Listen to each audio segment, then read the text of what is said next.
નમસ્કાર વિદ્યાર્થી મિત્રો, આજે આપણે ધોરણ 12 સાયન્સમાં 10મું ચેપ્ટર હેલો આલ્કેન હેલો એરિનમાં લખાણ સંબંધિત પ્રશ્નો અને સ્વાધ્યાયના પ્રશ્નો તરફ જઈએ. તો આ વિડિયો સેશન ચાલુ કરતા પહેલા તમે સૌ કોઈ પોતાની પાસે બુક, પેન અને ટેક્સ્ટ બુક લઈને ખાસ બેજો. જરૂર પડે ત્યારે ટેક્સ્ટ બુકની જરૂર આપણે ઉપયોગ કરશું. તો ટેક્સ્ટ બુકની અંદર જે ઇન્ટેક્સ ક્વેશ્ચન છે, લખાણ સંબંધિત પ્રશ્નો, ત્યાંથી આપણે વાક્ય છે આઈયુપીએસસી નામકરણથી લખાણ સંબંધિત પ્રશ્નોમાં 10.1 ખોલીને જોવાનું છે. જે આપ્યું છે નીચે દર્શાવેલા સંયોજનોના બંધારણો દોરો. તો આપણને 6 સંયોજનો આપેલા છે. પહેલું સંયોજન છે 2 chloro 3 methyl pentane. 2 chloro 3 methyl pentane. તો આપણે એનું સ્ટ્રક્ચર કઈ રીતે દોરશું? તો નિયમ પ્રમાણે આપણે આઈયુપીએસસી નામ પરથી જ્યારે બંધારણ દોરતા હોય ત્યારે હંમેશા રિવર્સલી ચાલુ કરવાનું. આપણે એવો નિયમ બનાવેલો. તો 5 કાર્બન છે, પેન્ટેન પરથી ખબર પડે. તો નિયમ મુજબ આપણે 5 કાર્બન આ રીતે દોરી લઈએ છીએ. અને ત્યારબાદ આપણે એને નંબર આપી દઈએ છીએ. હવે કયા નંબરના કાર્બન ઉપર શું છે એ આપણે જોઈ લઈએ. બીજા નંબરના કાર્બન ઉપર ક્લોરો છે, ત્રીજા નંબરના કાર્બન ઉપર મિથાઇલ છે. તો અહીંયા આપણે ક્લોરીન કરીએ, ત્રીજા નંબરના કાર્બન ઉપર મિથાઇલ કરીએ. એ સિવાય બીજા કોઈ પૂર્વક નથી. તો બાકીના કાર્બન ઉપર એની 4 સંયોજકતા પૂર્ણ કરવા ઘટતી સંયોજકતાના હાઇડ્રોજન ઉમેરી દેવાના છે. તો અહીંયા 3 સંયોજકતા ઘટે એટલે 3 હાઇડ્રોજન, 1 2 3 ચોથો હાઇડ્રોજન, 1 2 3 ચોથો હાઇડ્રોજન, 1 2 3 4 એક સંયોજકતા 4. તો આ પ્રકારે આપણે સ્ટ્રક્ચર દોરતા હોઈએ છીએ. બીજું સંયોજન કીધું છે 1 ક્લોરો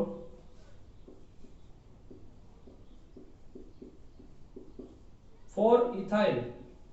ઇથાઇલ ને આપણે ET પણ લખી શકીએ. ET 4 ethyl સાયક્લોહેક્સેન.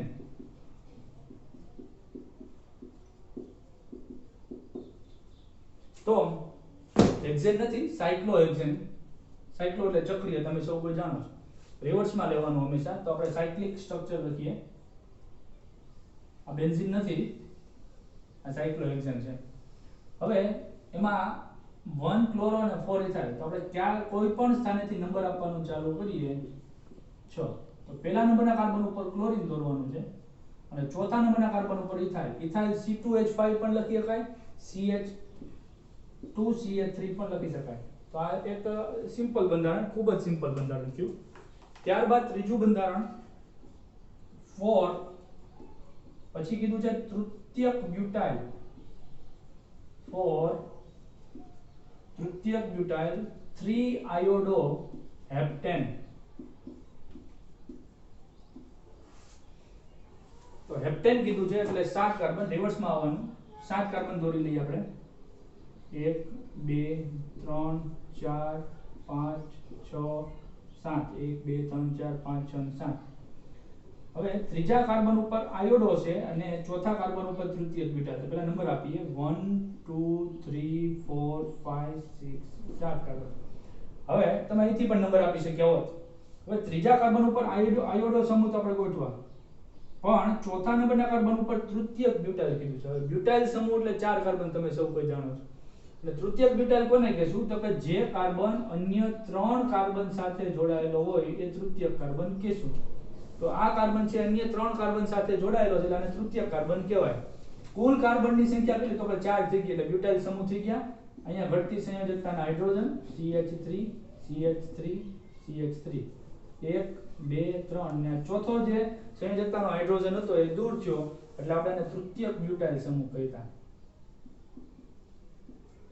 અથવા તો તમે આ તૃતીયક બ્યુટાઇલ સમૂહને આ રીતે પણ લખી શકો કે ભાઈ આ કાર્બન એની સાથે 3 CH3 એટલે કે CH3 થ્રાઇસ C. ટૂંકમાં આ રીતે પણ લખી શકાય તૃતીયક બ્યુટાઇલ. તો ચોથા નંબરના કાર્બન સાથે તૃતીયક બ્યુટાઇલ સમૂહ CH3 થ્રાઇસ. અને બાકીની સંયોજકતાના ઘટતી સંયોજકતાના હાઇડ્રોજન. તો આ કાર્બન છે એક સંયોજકતા છે એટલે 3 1 2 હજી બે સંયોજકતા ઘટે 1 2 3 ચોથી સંયોજકતાનો હાઇડ્રોજન, 1 2 3 ચોથી સંયોજકતાનો હાઇડ્રોજન, 1 2 3 4 1 2 3 4 1 અને 3 4. તો આ રીતે આપણે નામ પરથી બંધારણ દોરતા હોય છે અને નામ પરથી બંધારણ દોરવું હંમેશાથી સરળ રહ્યું છે. ત્યારબાદ ચોથું અને એમાં આપ્યું છે 1,4 ડ્રાય ડાયબ્રોમો.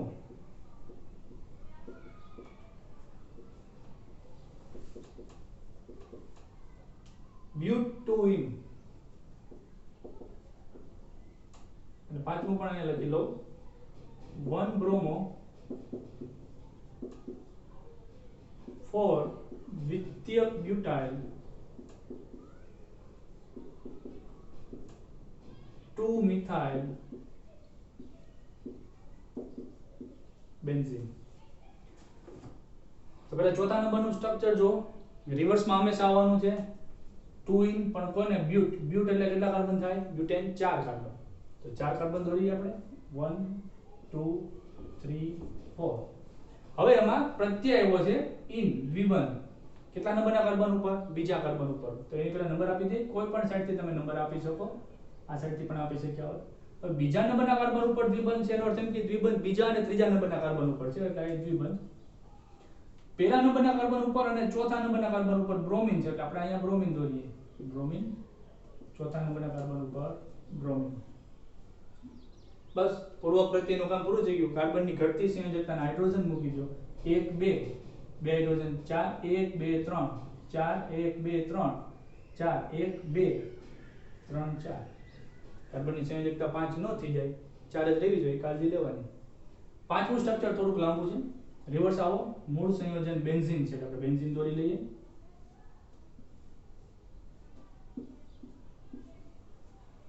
પછી પહેલા કાર્બન ઉપર બ્રોમો છે, ચોથા ઉપર દ્વિતીયક બ્યુટાઇલ અને બીજા ઉપર મિથાઇલ. તો આપણે કોઈ પણ એક સ્થાનેથી નંબર આપવાનું ચાલુ કરીએ. નોર્મલી આપણે અહીંથી પહેલો બીજો ત્રીજો નંબર આપતા હોઈએ છીએ. 6 બેન્ઝીન. હવે પહેલા કાર્બન ઉપર બ્રોમિન એટલે અહીંથી આપણે બ્રોમિન સરળતાથી દોરી લીધું. ચાલો ચોથા નંબરના કાર્બન ઉપર શું છે? ચોથા નંબરના કાર્બન ઉપર છે દ્વિતીયક બ્યુટાઇલ. હવે બ્યુટાઇલ સમૂહ ફરી પાછો આવ્યો. બ્યુટાઇલ એટલે 4 કાર્બન પણ દ્વિતીયક બ્યુટાઇલ. 4 કાર્બન 1 2 3 અને 4. અહીંથી જોડાણ. કેમ? તો કાયદે જોડાણ વાળો કાર્બન છે એ સેકન્ડરી કાર્બન છે. સેકન્ડરી કાર્બન એટલે જે કાર્બન બીજા બે કાર્બન સાથે જોડાયેલો હોય. અહીંયા કેમ જોડાણ વાળો કાર્બન છે એ ટર્સરી હતો, તૃતીયક હતો? કેમ કે આ નામમાં તૃતીયક હતું. એટલે તો જે કાર્બન જોડાણ પામે છે આ ઈ કાર્બન અન્ય 3 સાથે જોડાયેલો હતો એટલે તૃતીયક. અહીંયા આ કાર્બન થી જોડાણ કરશું એટલે એ કાર્બન અન્ય બે કાર્બનને જોડાયેલો છે એટલે એ દ્વિતીયક કાર્બન છે. અને કુલ કાર્બન સંખ્યા 4 લેવાની છે કેમ કે બ્યુટાઇલ કીધું. એટલે અહીંયા આપણે CH3 1 2 1 2 3 અને 4. ચોથી સંયોજકતાનો હાઇડ્રોજન 1 2 3 1 2 3 4 1 2 3 અને ચોથો હાઇડ્રોજન. તો આ ચોથી સંયોજકતા ખાલી છે ત્યાંથી આપણે જોડીએ. આ કાર્બન થી જોડીએ. CH એની સાથે શું જોડાયેલું છે? તો કે એની સાથે છે CH3 અને આ બાજુ CH2 CH3. તો આ 4 કાર્બન એટલે બ્યુટાઇલ અને બ્યુટાઇલનો જે કાર્બન જોડાયેલો છે એ દ્વિતીયક છે એટલે એને આપણે દ્વિતીયક બ્યુટાઇલ કહેશું, જે ચોથા નંબરના કાર્બન ઉપર જોડાયેલો છે. ઇન શોર્ટ દ્વિતીયક બ્યુટાઇલ સમૂહ જે આખો છે એ બેન્ઝીનના ચોથા નંબરના કાર્બન ઉપર જોડાયેલો છે. અને બીજા નંબરના કાર્બન ઉપર મિથાઇલ એટલે CH3. તો આ લખાણ સંબંધિત પ્રશ્નો 10.1 ખૂબ સરળ છે. આની પછી આગળ વધીએ.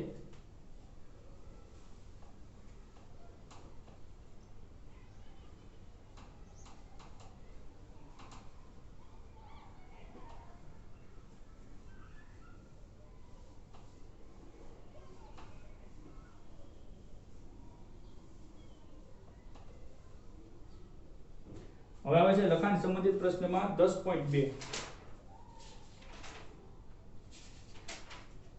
10.2 લખાણ સંબંધિત પ્રશ્નમાં એક સવાલ આપ્યો છે. સવાલ કંઈક આવો છે કે આલ્કોહોલિક સંયોજનની Ki સાથેની પ્રક્રિયા દરમિયાન સલ્ફ્યુરિક એસિડ કેમ નથી વપરાતું? બરોબર છે સવાલ. લખાણ સંબંધિત પ્રશ્ન 10.2. આપણે એને સમીકરણમાં ફેરવીએ કે ભાઈ કોઈ એક આલ્કોહોલિક સંયોજન છે ROH, તો એની જે આપણે પોટેશિયમ આયોડાઇડ સાથે પ્રક્રિયા કરીએ છીએ ત્યારે પ્રક્રિયા દરમિયાન જે H2SO4 અન્ય સંયોજનો સાથે વપરાય છે તો એ આલ્કોહોલિક સંયોજનો હોય ત્યારે H2SO4 ઓક્સિડેશન કરતા તરીકે નથી વપરાતો. શા માટે નથી વપરાતો? કેમ કે નિપજ મળતી નથી. આ કારણ. શા માટે નિપજ નથી મળતી? શું કારણ છે? સેન્ડમેયર પ્રક્રિયા તમે શીખી ગયા છો. બેન્ઝીન ડાયઝોનિયમ ક્લોરાઇડ એમાં પોટેશિયમ Ki સાથેની પ્રક્રિયાથી આપણે આયોડો બેન્ઝીન બનાવ્યું હતું. તો આલ્કોહોલિક સંયોજન હોય ત્યારે Ki સાથે પ્રક્રિયા કરો અને આપણો પ્રયત્ન એવો હોય કે અહીંથી OH છૂટો પડે, અહીંથી આયોડિન છૂટો પડે, આયોડિન અહીં ગોઠવાઈ જાય અને પોટેશિયમ K અને OH જોડાઈ જાય, KOH બનાવે અને RI બનાવે. આપણી અપેક્ષા આવી છે. અને K અને OH ઇન શોર્ટ આપણે હેલો આલ્કેન બનાવવાનો છે ને આયોડો આલ્કેન બનાવવાની અપેક્ષા આપણે અહીંયા પૂર્ણ થતી નથી, કારણ કે નિપજ મળતી નથી, એટલે કે આવું થતું નથી. તો બીજું શું થાય, શા માટે આવી નિપજ મળતી નથી? એનું કારણ છે કે પોટેશિયમ આયોડાઇડ અને H2SO4 વચ્ચે પ્રક્રિયા શરૂ થાય છે. નોર્મલી H2SO4 નું કામ અહીંયા ઉદ્દીપક તરીકેનું છે. ઉદ્દીપક છે પ્રક્રિયામાં ભાગ નથી લેતો. ઉદ્દીપક એ માત્ર પ્રક્રિયાનો વેગ વધારવાનો છે. પણ અહીંયા ઊંધું કામ ચાલુ થઈ જાય કે ઉદ્દીપક પ્રક્રિયા કરે જોડાવાનું કામ કરે. આ માનો કે આપણે નિયમ પ્રમાણે K I- આયનિક સંયોજન છે H2SO4 માંથી જે પ્રથમ વિયોજન કેસી ત્યારે H+ ની HSO4- બને, તો આ H+ I- સાથે જોડાય, આનો ધન આયન આના ઋણ આયન સાથે જોડાય, એટલે આવું સંયોજન બને KHSO4 + HI. તો આ પ્રક્રિયા ચાલુ થઈ ગઈ. બીજું કે H2SO4 ની પોતાની પ્રક્રિયાથી પણ ઓક્સિડેશન પ્રક્રિયા થાય. તો H2SO4 અહીંથી H2 આ SO4 ના ઓક્સિજન સાથે જોડાય H2O બનાવે. SO4 માંથી એક ઓક્સિજન ઓછો થઈ ગયો, હવે SO3 વિધા, એમાંથી એક ઓક્સિજન નવજાત છૂટો પડે અને SO2 વાયુ છૂટો પડે. કયો વાયુ છૂટો પડે? SO2 વાયુ છૂટો પડે. હવે શું થયું તો કે આ રીતે વિયોજન થઈ ગયું છે. એક ઓક્સિજન, બે ઓક્સિજન, બે ને 4 ઓક્સિજન, બરોબર. સલ્ફર 1, બે હાઇડ્રોજન, બે હાઇડ્રોજન. હવે આ SO2 વાયુ તો વાતાવરણમાં ઉડી ગયો, પાણી કોઈ નુકસાન ન કરે, પણ આ જે ઓક્સિજન છે એ શું કરશે તો કે અહીંયા જે HI વિના છે, એક નહીં પણ અનેક HI વિના છે, એમાંથી 2 મોલ HI અને આ નવજાત ઓક્સિજન કહેશું આપણે, નવજાત એ ઓક્સિજન જે ઓક્સિડેશન પ્રક્રિયા કરે, પ્રબળ ઓક્સિડેશન પ્રક્રિયા,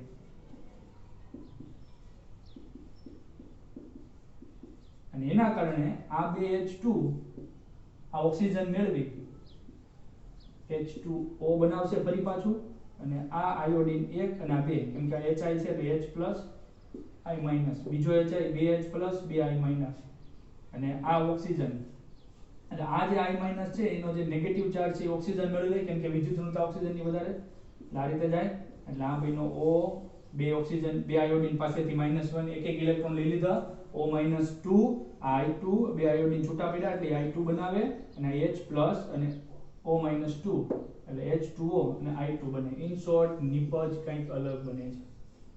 શું નિપજ બને તો આપણે પ્રક્રિયા કરવા જાય તો આ આલ્કોહોલ, આ Ki આપણે ઉપયોગ કર્યું H2SO4, પ્રક્રિયા Ki અને H2SO4 વચ્ચે ચાલુ થઈ ગઈ, એટલે એક તો બન્યું KHSO4, HI તો વપરાઈ જાય છે માનો કે, બરોબર. પછી H2O બન્યું, એટલે બીજું બન્યું H2O, પછી બન્યું SO2 અને I2, અને આપણો આલ્કોહોલ એમને પ્રક્રિયા કર્યા વગરનો અનરિએક્ટેડ આલ્કોહોલ પડ્યો છે. ઇન શોર્ટ આલ્કોહોલની કોઈ પ્રક્રિયા થઈ જ નહીં. શા માટે? કારણ કે તમે H2SO4 ઉપયોગ કર્યો હતો. તો આ લખતા જજો, વિડિયો પોઝ કરી લેવો, એવું લાગે તો સ્ક્રીનશોટ લઈ લેવો, જેથી કરીને ખ્યાલ આવે કે ભાઈ કઈ રીતે પ્રક્રિયાથી લખાણ સંબંધિત પ્રશ્ન છે, આમ પૂછી શકાય. ટ્રીક વાળો ક્વેશ્ચન છે, ટેક્સ્ટ બુક ની અંદર છે નહીં કઈ, પણ એને રિલેટેડ સવાલ પણ આપણે પૂછાઈ શકે જ્યારે પેપર અઘરું બનાવવું હોય ત્યારે.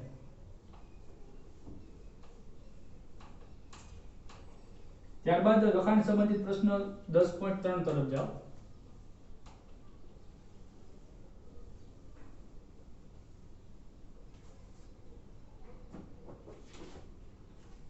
10.3 લખાણ સંબંધિત પ્રશ્નમાં એવું કીધું છે કે પ્રોપેનના જુદા જુદા ડાયહેલોજન વ્યુત્પન્નના બંધારણ લખો. પ્રોપેનના જુદા જુદા ડાયહેલોજન એટલે બે હેલોજન ત્યાં, અને પ્રોપેનના કીધા છે. પ્રોપેન એટલે CH3 CH2 CH3, આ પ્રોપેન. અને આના શું બનાવવાના છે? શક્યતઃ ડાયહેલોજન સંયોજન, શક્યતઃ ડાયહેલોજન બંધારણ. હવે આપણે હેલોજન તરીકે કોઈ એક હેલોજન લઈએ, ક્લોરીન, બ્રોમિન, આયોડિન કોઈ પણ એક લઈ લઈએ, અને તમને ખ્યાલ છે ડા હેલોજનમાં એક વિસિનલ આવે અને એક જેમિનલ આવે. વિસિનલ એટલે તમને ખ્યાલ છે,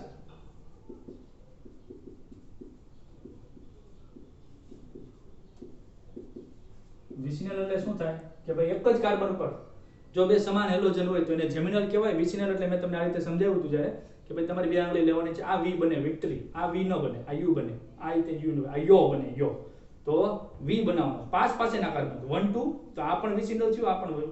ઇન શોર્ટ કોઈ પણ બે પાસ પાસેની આંગળી લેવો ત્યારે વી બનશે. વી એટલે વિસિનલ, વી એટલે વિક્ટરી પણ થાય, પણ વિસિનલ. તો પાસ પાસેના કાર્બન ઉપર સમાન હેલોજન હોય તો એને વિસિનલ કહેશું, અને એક જ કાર્બન ઉપર બે સમાન હેલોજન હોય તો જેમિનલ કહેશું. તો પહેલા આપણે વિસિનલ ડાયહાઇલાઇડ બનાવવાનો પ્રયત્ન કરીએ. વિસિનલ ડાયહાઇલાઇડ એટલે આ પ્રોપેન છે, એમાં આપણે CH3, અહીંયા એક આપણે હેલોજન તરીકે માનો કે બ્રોમિન જોડીએ છીએ,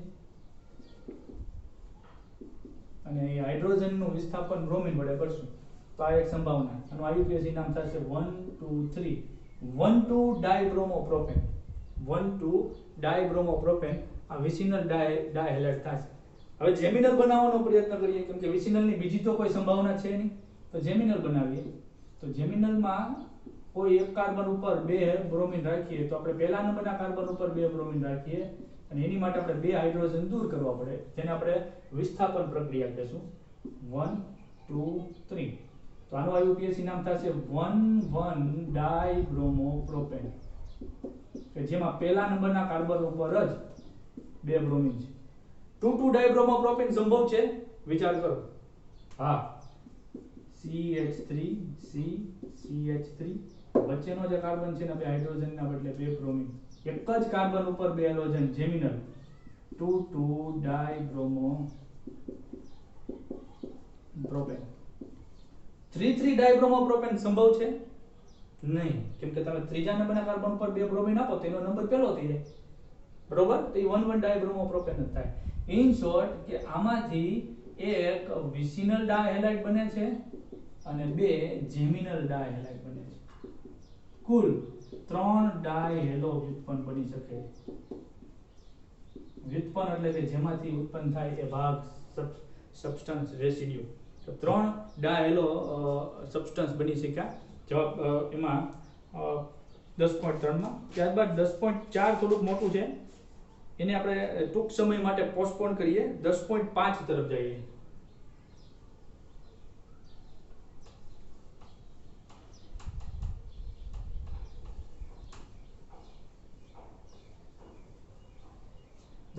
શું કહે છે? તો 10.5 નંબરના સવાલમાં નીચે દર્શાવેલી દરેક પ્રક્રિયાની મુખ્ય મોનો હેલો નિપજ જણાવો. અહીંયા આપણને 6 પ્રક્રિયા આઈ થિંક દર્શાવેલી છે, તો 6 પ્રક્રિયાની નિપજ જણાવો. 10.5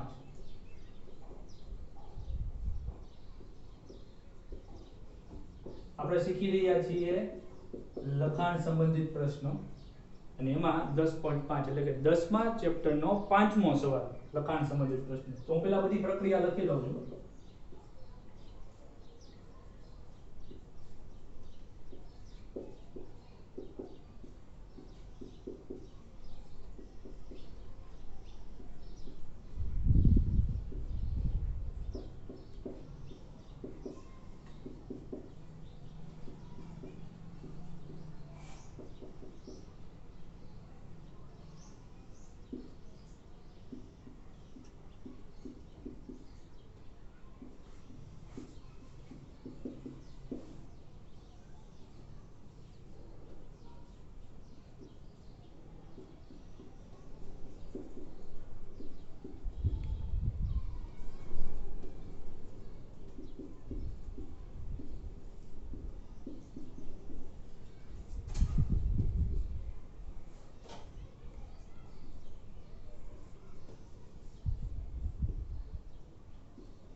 ચાર કરીએ ત્યારે બોર્ડ ભરવાનું છે.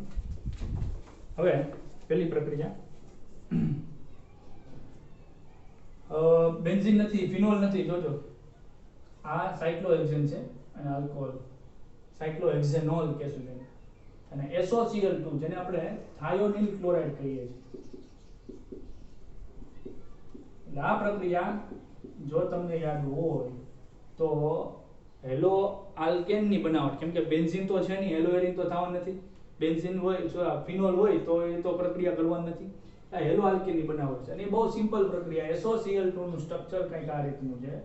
S double bond O Cl Cl અને ત્યાં અહીંથી હાઇડ્રોજન, અહીંથી Cl એટલે એમ HCl બને, HCl દૂર થાય આ ભાગ અને અહીંથી ઓક્સિજન એટલે બને SO2. SO2 સાથે આપણી ઘણી મેમરી જોડાયેલી છે મિત્રો. અને આ ક્લોરીન છે એ આ ભાગમાં, કેમ કે અહીંથી હાઇડ્રોજન વહી ગયો ક્લોરીન સાથે, અહીંયા સલ્ફર સાથે ઓક્સિજન જોડાવાથી SO2 બની જાય છે અને આ ક્લોરીન અહીંયા જોડાઈ જાય છે. એટલે આપણે ક્લોરોબેન્ઝીન નથી, આ સાયક્લોહેક્સેન સાથે ક્લોરીન છે. બીજી પ્રક્રિયા આ પદ્ધતિ છે એને ડાર્ઝન પદ્ધતિ કહેવામાં આવે છે, પણ મહત્વનું નોટ ડાઉન કરી લઉં. બીજી પ્રક્રિયામાં આપણે બેન્ઝીન જોઈ રહ્યા છીએ. ઇથાઇલ સમૂહ છે, નાઇટ્રો સમૂહ છે, એટલે આપણે આઈયુપીએસી નામ આપવું તો નાઇટ્રોબેન્ઝીનના ચોથા સ્થાને ઇથાઇલ છે, એટલે આપણે એમ કહી શકું ફોર્થ ઇથાઇલ નાઇટ્રોબેન્ઝીન. બ્રોમિન છે, સૂર્યપ્રકાશ. હવે સૂર્યપ્રકાશ કે ગરમી આપી એટલે મુક્ત મૂલક યોગશીલ પ્રક્રિયા થઈ. માનો કે બેન્ઝીન વલયમાં પ્રક્રિયા કરવી એના પાયબંધ તોડવા હોય તો એને ઇલેક્ટ્રોન અનુરાગી પ્રક્રિયા કરવી પડે અને પાયબંધ તોડવા એટલે યોગશીલ પ્રક્રિયા કરવી પડે. અને એની માટે બેન્ઝીનના પાયબંધ તોડવા માટે તમારે ચોક્કસ ઉદ્દીપક લેવો પડે, જે 11મા ધોરણમાં શીખી ગયા આપણે બેન્ઝીન કે ટોલ્યુઇનની પ્રક્રિયામાં, કે ભાઈ એનું તમારે બ્રોમિનેશન કરવું છે બેન્ઝીનના ભાગમાં તો ઉદ્દીપક તરીકે FeBr3 નો ઉપયોગ કરવો પડે. અહીંયા FeBr3 નો ઉલ્લેખ નથી. અહીંયા તમે સૂર્યપ્રકાશ અથવા તો ગરમી જોવો છો એટલે ખ્યાલ આવી જવો જોઈએ કે ભાઈ બ્રોમિનનું મુક્ત મૂલક વિયોજન થાય. અહીંયા બ્રોમિન છે એના બે ભાગના ટુકડા થાય તો વચ્ચેથી બંધ તૂટે અને મુક્ત મૂલક બને, એટલે કે 2 મોલ બ્રોમિન મુક્ત મૂલકો બને. બ્રોમિન મુક્ત મૂલકો બને એટલે અહીંયા પ્રક્રિયા યોગશીલ સંભવ નથી. અહીંયા વિસ્થાપન પ્રક્રિયા સંભવ નથી. વિસ્થાપન આ ભાગમાં થઈ શકે, બેન્ઝીન વલયનું વિસ્થાપન મુશ્કેલ છે હાઇડ્રોજન, ત્યાં ઇલેક્ટ્રોન અનુરાગી વિસ્થાપન થાય. એટલે અહીંયા જે આપણી પ્રક્રિયા છે આપણે ઓળખતા ખબર પડી કે આ મુક્ત મૂલક વિસ્થાપન પ્રક્રિયા થાય, નહીં કે યોગશીલ પ્રક્રિયા. પાયબંધ તૂટવાની પ્રક્રિયાને યોગશીલ પ્રક્રિયા કહી છે. બોલો જોઈ, પાયબંધ તૂટવાની પ્રક્રિયાને યોગશીલ પ્રક્રિયા કહીએ. તો અહીંયા મુક્ત મૂલક બનશે. તો આપણો સવાલ થાય કે સર ક્યાં કાર્બન ઉપર હાઇડ્રોજન દૂર થાય અને ક્યાં કાર્બન ઉપર બ્રોમિન જોડાય? કેમ કે અહીંયા આપણી પાસે બે પ્રકારના કાર્બન છે. આ તમે જે કાર્બન જોઈ રહ્યા છો એ કાર્બન પ્રાથમિક પ્રકારનો છે, એટલે કે કાર્બન અહીંયા એક કાર્બન સાથે જોડાયેલો છે. આ જે કાર્બન જોઈ રહ્યા છો એ બે કાર્બન સાથે જોડાયેલો દ્વિતીયક કાર્બન છે. અને મેં તમને અગાઉ કીધું હતું કે હાઇડ્રોજનની સક્રિયતા કઈ રીતની છે. હાઇડ્રોજનની સક્રિયતા તો કે ભાઈ તૃતીયક કાર્બન સાથે જોડાયેલો હાઇડ્રોજન છે એ તૃતીયક hydrogen very reactive than secondary hydrogen and is a reactive than primary hydrogen. તો તૃતીયક હાઇડ્રોજન વધુ સક્રિય છે એના કરતા ઓછો દ્વિતીયક અને એની કરતા ઓછો પ્રાથમિક હાઇડ્રોજન. અહીંયા તૃતીયક હાઇડ્રોજન છે જ નહીં, કેમ કે આપણી પાસે તૃતીયક કાર્બન જ નથી. આપણી પાસે દ્વિતીયક કાર્બન છે અને પ્રાથમિક કાર્બન છે. તો ઇન શોર્ટ આપણી પાસે દ્વિતીયક હાઇડ્રોજન છે અને પ્રાથમિક હાઇડ્રોજન. કેમ? તો કે ભાઈ પિતાની જે અટક હોય એ જ પુત્રની હોય, એ રીતે કાર્બન જેવો હોય એવો જ હાઇડ્રોજન હોય. તો આ જે બે હાઇડ્રોજન છે એ દ્વિતીયક છે અને આ જે ત્રણ હાઇડ્રોજન એ પ્રાથમિક છે. તો કોણ રિએક્ટિવ છે વધુ? દ્વિતીયક હાઇડ્રોજન વધુ રિએક્ટિવ, ઝડપી પ્રક્રિયા કરે. તો ત્યાં પ્રક્રિયા થશે. બ્રોમિનના જે બે ભાગ કર્યા હતા મુક્ત મૂલક, એમાંથી અહીંથી હાઇડ્રોજન મુક્ત મૂલક ઉત્પન્ન થશે અને જ્યાં મેં ભૂસી નાખ્યું બ્રોમિન મુક્ત મૂલક, એ બંને મુક્ત મૂલકો વાતો કરે કે બંધ બનાવો છે, એ બંધ બનાવે અને HBr થાય. અને અહીંયા કાર્બન ઉપરથી જે હાઇડ્રોજન ગયો તે બીજો બ્રોમિન ત્યાં જોડાઈ જાય અને આવી નિપજ મળે. આ નાઇટ્રો સમૂહનું કામ હું એનું કામ પ્રેક્ષકનું તાલી પાડવાનું. વાહ વાહ વાહ, સરસ પ્રક્રિયા થઈ. આ પ્રકારની નિપજ મળે. અને એનું આઈયુપીએસી નામ આપવાનું ઈચ્છા થાય તો કાર્બનની લાંબામાં લાંબી શૃંખલા પસંદ કરો, મુખ્ય ક્રિયાશીલ સમૂહને ઓછામાં ઓછો નંબર આપો. પહેલા નંબરના કાર્બન ઉપર બ્રોમિન અને પહેલા નંબરના કાર્બન ઉપર આવડી મોટું એક ફિનાઇલ રિંગ છે. અને ફિનાઇલ રિંગ નું જે કાર્બન જોડાણ છે ને 1 નંબર આપીએ તો ચોથા ઉપર નાઇટ્રો છે, એટલે આ ફિનાઇલ નથી 4 નાઇટ્રો ફિનાઇલ છે, તો 4 નાઇટ્રો, નાઇટ્રો નો n અને અહીંયા 1 ઉપર બ્રોમો, તો ABCD પ્રમાણે બ્રોમો નો B અને નાઇટ્રો નો n, ABCD પ્રમાણે શું પહેલા આવે, બ્રોમો પહેલા આવે, એટલે આપણે લખશું 1 બ્રોમો. પહેલા નંબરના કાર્બન ઉપર બ્રોમો છે ને પહેલા નંબરના કાર્બન ઉપર આવડો મોટો સમૂહ છે, અને એ સમૂહનું નામ શું થાય તો કે ફિનાઇલ છે, અને ફિનાઇલના ચોથા ઉપર નાઇટ્રો, એટલે ખાલી ફિનાઇલ નથી 4 નાઇટ્રો ફિનાઇલ છે, એટલે કૌંસમાં લખવું પડે, ઉપશાખા થાય 4 નાઇટ્રો ફિનાઇલ, અને કુલ કાર્બન કેટલા છે, 2 કાર્બન છે, જેને આપણે ઇથેન કહીએ છીએ, ઇથેન. પરિવાર સમજી લ્યો, કાર્બનની લાંબી શૃંખલા, 2 કાર્બન થયા. કઈ બાજુથી નંબર આપવાનો, અહીંથી 1 ને અહીંથી 2, તો કે નહીં, બ્રોમિન ને ઓછામાં ઓછો નંબર મળે એવો નંબર આપવો પડે, 1 નંબર 2 નંબર. પહેલા નંબરના કાર્બન ઉપર બ્રોમિન છે, સર્કલ કર્યું, આવડો મોટો સમૂહ છે, એને બેન્ઝીન ન કહેવાય હવે, કેમ કે બેન્ઝીન એટલે C6H6, અહીંયા ફિનાઇલ છે, અને પણ ફિનાઇલના રીતે કયા કાર્બન ઉપર, તો કે જોડાણવાળા કાર્બનને 1 નંબર આપી દેવાનો, પછી હેલી જવાનો ચોથા નંબરના કાર્બન ઉપર નાઇટ્રો નામનું વિસ્થાપન છે, એટલે ખાલી ફિનાઇલ નથી, આનું નામ થાય 4 નાઇટ્રો ફિનાઇલ. શું પેલા લખશું, તો કે નાઇટ્રો નો N અને બ્રોમો નો B. શું પેલા આવે, ABCD પ્રમાણે આલ્ફાબેટિક ઓર્ડર, બ્રોમો, એટલે પેલા બ્રોમો લખ્યું અને પછી 4 નાઇટ્રો ફિનાઇલ લખ્યું, અને મૂળ ઇથેન છે. ત્યાર પછીની પ્રક્રિયા એક આ પ્રકારનું એક સંયોજન લીધેલું છે, બે OH તમે જોઈ રહ્યા છો, આ OH અને આ OH. શું ફરક કઈ દેખાય છે, બંને OH સરખા છે, નથી સરખા. કારણ તો કે આ OH જે કાર્બન સાથે જોડાયેલો એ એરોમેટિક કાર્બન છે, બેન્ઝીન વલયનો કાર્બન છે, અને આ OH જે કાર્બન સાથે જોડાયેલો એ સાદો કાર્બન છે, એટલે કે એલિફેટિક કાર્બન છે. તો બે અલગ અલગ પ્રકારના OH છે, બંનેના લક્ષણો પણ વિરુદ્ધ હોવાના ખરા, અલગ અલગ ગુણધર્મો હોવાના ખરા. એક સિમ્પલ વસ્તુ કહી દઉં કે જ્યારે બેન્ઝીન સાથે OH જોડાયેલો હોય છે ત્યારે એને ફિનોલિક કહેશું. આ ફિનોલિક થઈ ગયું. ત્યારે બેન્ઝીનનો OH છે ને એનું ગુણધર્મો કેવા થાય કે ભાઈ આ સ્લાઇટ એસિડિક ગુણધર્મ ધરાવે છે, અને એસિડિક ગુણધર્મના કારણે ઓક્સિજનની વિદ્યુતઋણતા વધારે હોય છે, તમે જાણો છો, એટલે અહીંથી H+ છૂટો પડે ને અહીંયા માઈનસ ચાર્જ આવે, અને આ બંધના ઇલેક્ટ્રોન છે ઓક્સિજન જાળવી રાખે, એટલે એના કારણે ઓક્સિજન માઈનસ ચાર્જ, આને ફિનોક્સાઇડ આયન કહેશું. અને પછી અહીંયા બેન્ઝીનના સંપર્કમાં ફિનોક્સાઇડ ઓક્સિજન છે એટલે સંસ્પંદન સ્ટાર્ટ થાય. બધા સંસ્પંદન બંધારણ નહીં દોરું, પણ એકાદું સંસ્પંદન બંધારણ દોરવા જાય તો આ પાઈ બંધના ઇલેક્ટ્રોન અહીંયા ટ્રાન્સફર થાય, અને એના બદલામાં આ જે અબંધકારક ઇલેક્ટ્રોન યુગ્મ છે એ કાર્બન અને ઓક્સિજન વચ્ચે ડબલ બોન્ડ બનાવશે. તો આ ઇલેક્ટ્રોન યુગ્મ આખું અહીં ટ્રાન્સફર થયું એટલે યુગ્મ અહીંયા દોરીશ માઈનસ ચાર્જ, અને આ ઇલેક્ટ્રોન યુગ્મ અહીંયા આવ્યું તો આ યુગ્મ આવ્યું ઓક્સિજન અહીંયા ડબલ બોન્ડ થઈ ગયો. બાકીના બે ઇલેક્ટ્રોન યુગ્મ આમ છે. તો સંસ્પંદનના તો 5 બંધારણો છે, પણ એ દરમિયાન કાર્બન અને ઓક્સિજન વચ્ચે ડબલ બોન્ડ થઈ ગયો. હવે સિંગલ બોન્ડ તોડવો મુશ્કેલ કે ડબલ બોન્ડ તોડવો મુશ્કેલ? ડબલ બોન્ડ તોડવો મુશ્કેલ. તો અહીંયા કાર્બન ઓક્સિજન બંધ અંશતઃ ડબલ બોન્ડ દ્વિબંધનું લક્ષણ ધરાવે છે. જ્યારે આ કાર્બન ઓક્સિજન બંધ જે સિંગલ બોન્ડ છે તો આ તો એલિફેટિક કાર્બન છે.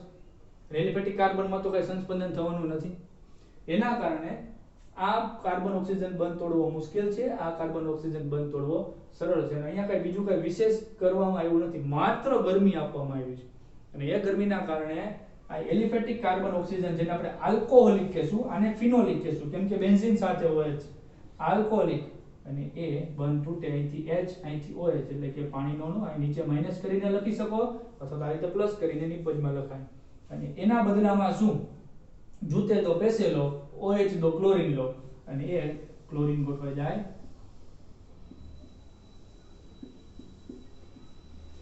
CH2Cl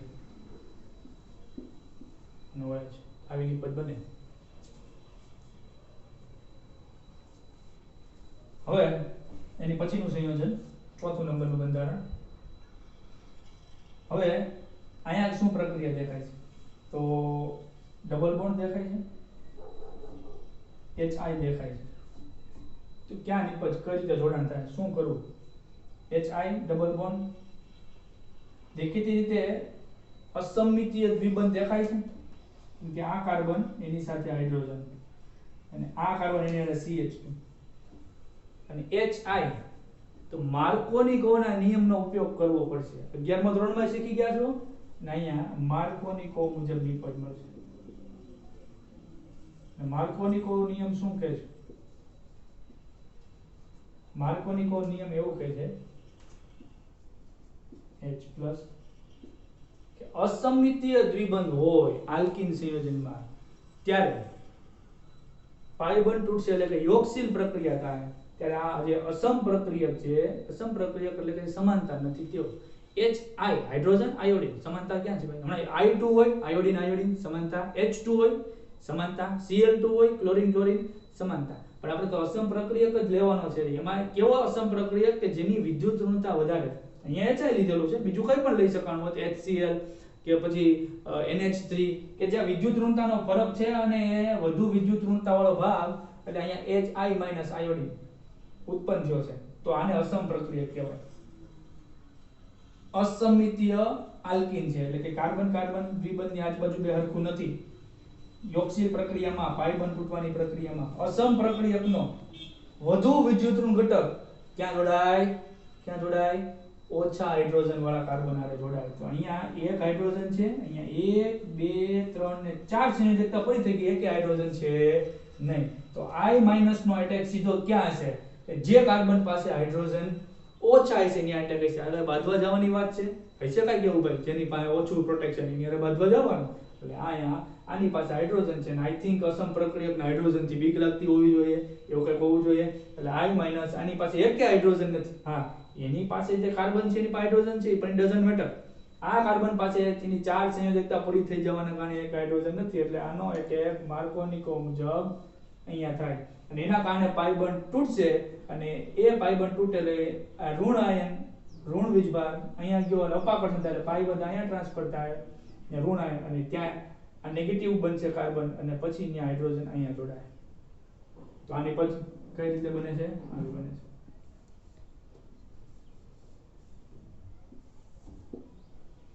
પાઈ બંધ તૂટ્યો, યોગશીલ પ્રક્રિયા થઈ ગઈ, CH2 એમનેમ રહે, અહીંયા આયોડીન જોડાણો અને આ નેગેટિવ ચાર્જ અહીંયા આવ્યો એટલે ઋણ વીજભાર બનશે. ઓલરેડી એક હાઇડ્રોજન છે અને જે બીજો હાઇડ્રોજન H+ નો છે એને જોડાણો.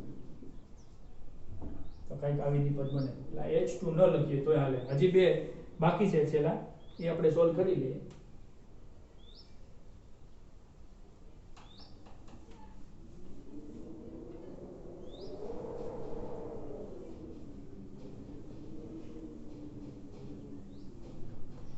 ત્યાર પછીનો સવાલ તો નથી પણ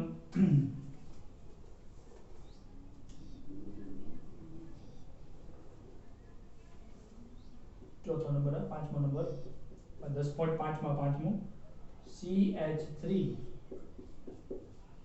CH2 Br plus sodium iodide acetone.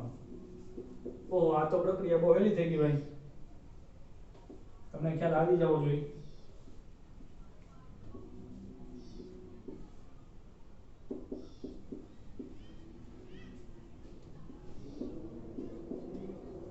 ગરમી અથવા યુવી લાઇટ.